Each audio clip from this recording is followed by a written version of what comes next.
What is up everybody, welcome back to the channel, and today is finally the day where I will build my first road bike, the Hige Model S. To be honest, I am a bit nervous. I'm also afraid of making mistakes. I'm learning as I go with this bike build, so hopefully it will turn out well at the end. First thing first, I've already put the frame on the bike repair stand, and since it's full carbon, I didn't put a lot of pressure over here. I also made sure to put carbon paste on the seat post so that it doesn't slip.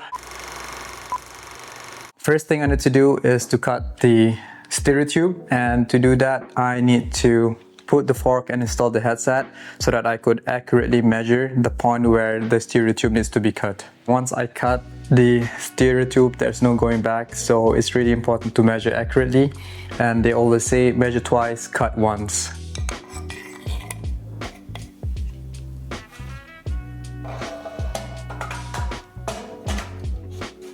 For now, I decided to use all the spaces provided until I get a proper bike fit.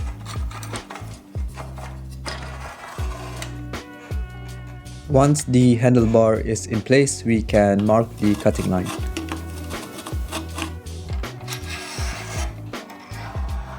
So I've marked a line on the stereo tube, but this is not the final position where we are going to cut it.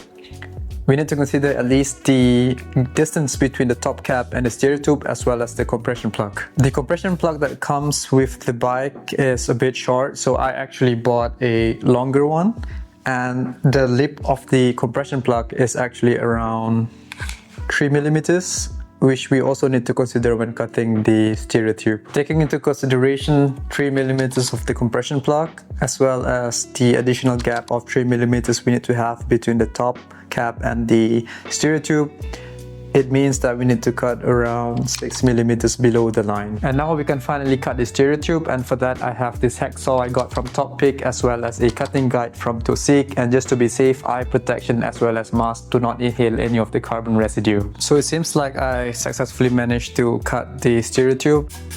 With a sandpaper, we'll smooth the stereo tube surface where it was cut. After that, we can seal the surface of the stereo tube with nail polish. And then inserting the compression plug and torque it to spec.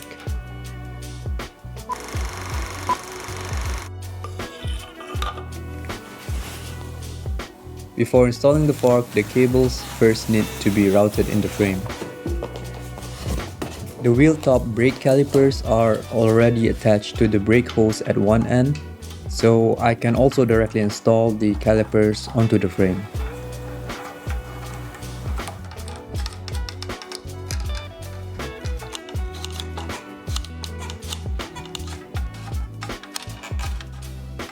The next step now would be putting the anti-vibration foam for the cables so that it doesn't wiggle and make noises in the down tube.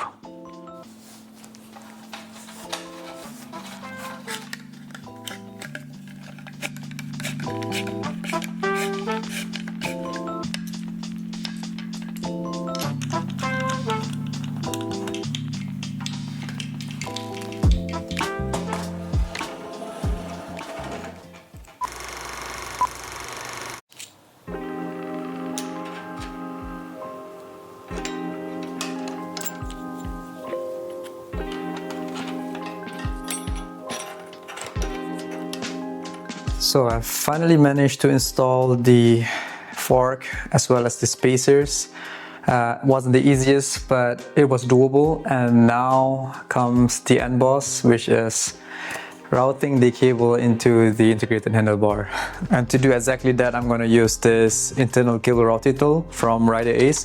Got this also from AliExpress, and it's going to make at least, or hopefully it's going to make the routing a bit easier.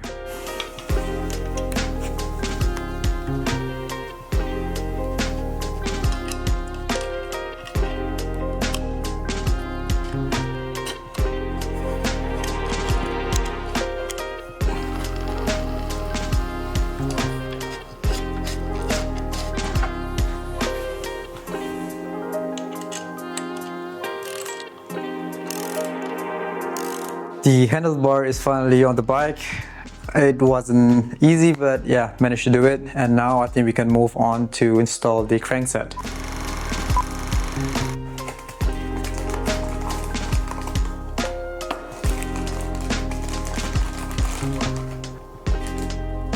We've got a BSA bottom bracket on this frame, and thanks to the thread, installing the bottom bracket is a breeze.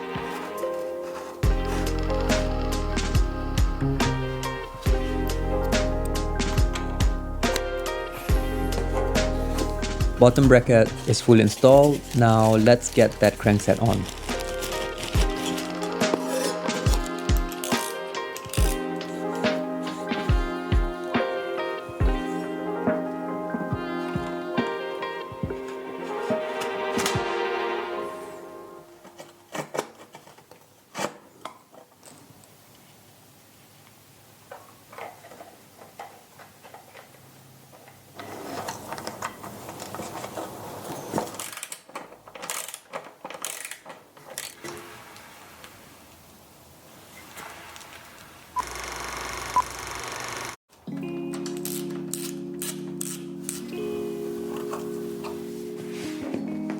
Alright, crankset is done. Time to get those front and rear derailleurs mounted.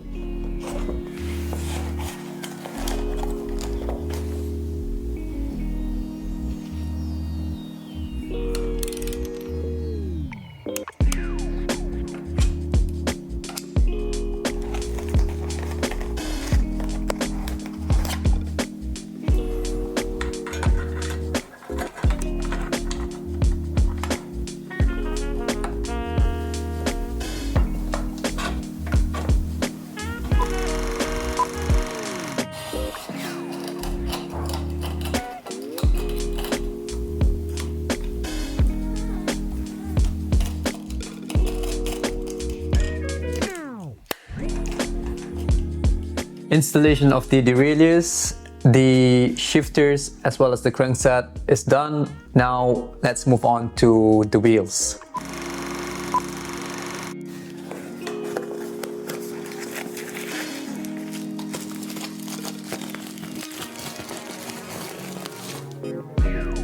To start, let's get the cassette and rotors mounted on the wheel.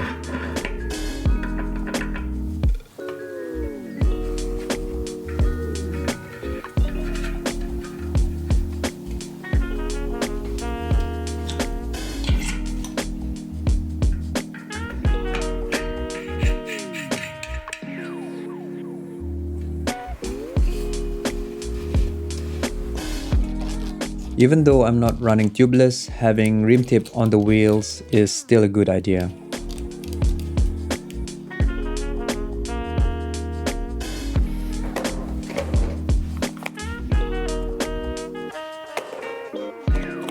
With the wheels ready, let's get those tires mounted.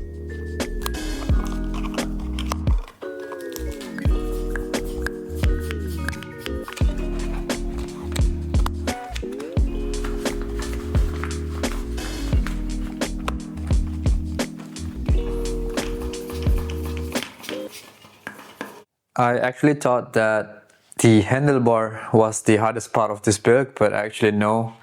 Putting in this GP 5000 tires onto the wheels is actually the hardest part.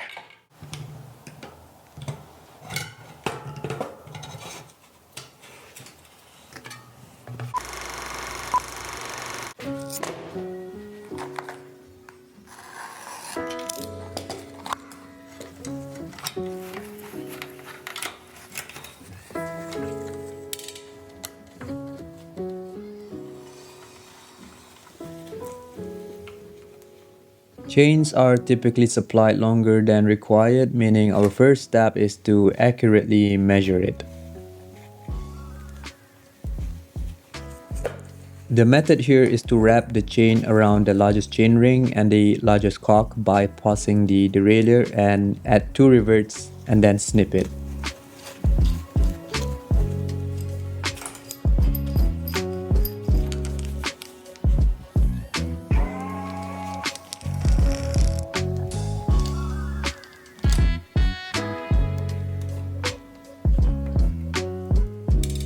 And finally, we use a master link to connect the chain.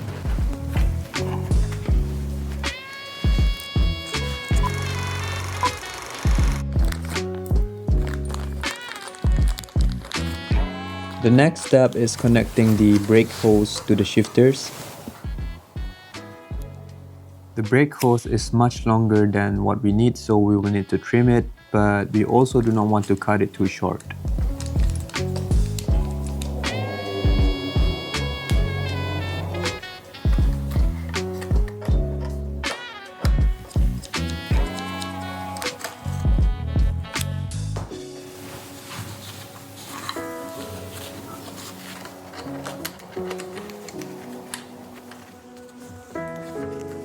The wheel top brake calipers actually come pre-filled with mineral oil. The rear brake is feeling a bit soft, so I'm going to bleed it.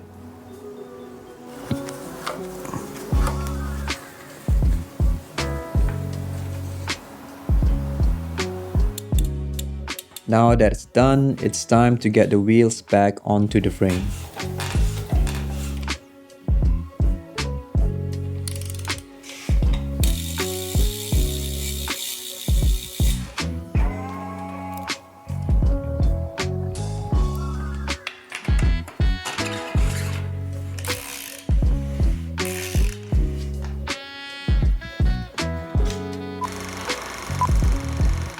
Before wrapping the bar tape, I just need to make sure that the shifters are in the right spot.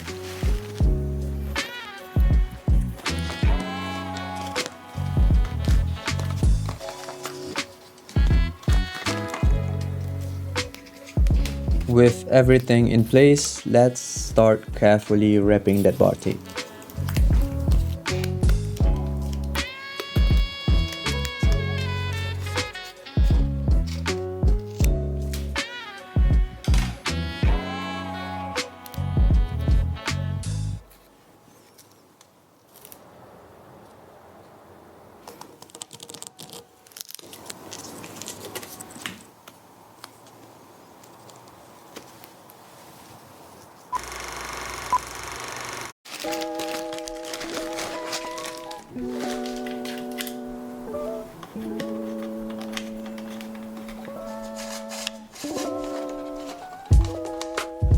Not much left to do. I just need to install the pedals and the seat post, and then we're basically done. So talking about the pedals, I basically just got a SPD pedals because this is also what I have on my gravel bike, and I didn't want to spend money buying new shoes for the road cleats.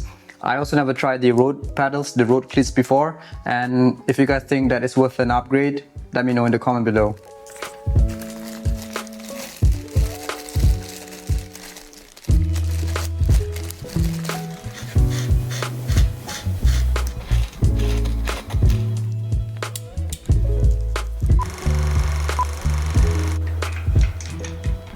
We are almost at the finish line with only the seat post remaining. Can't forget to oil the chain, then we will give the shifting a good test.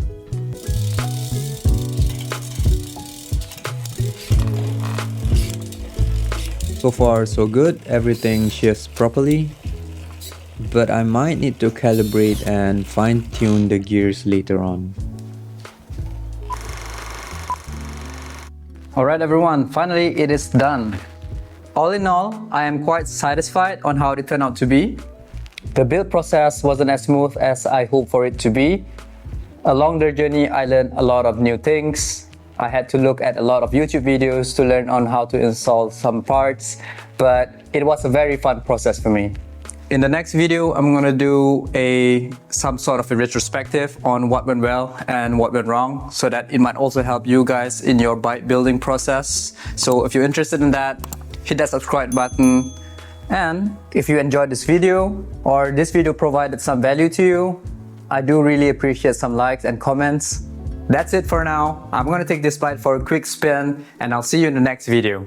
Bye bye.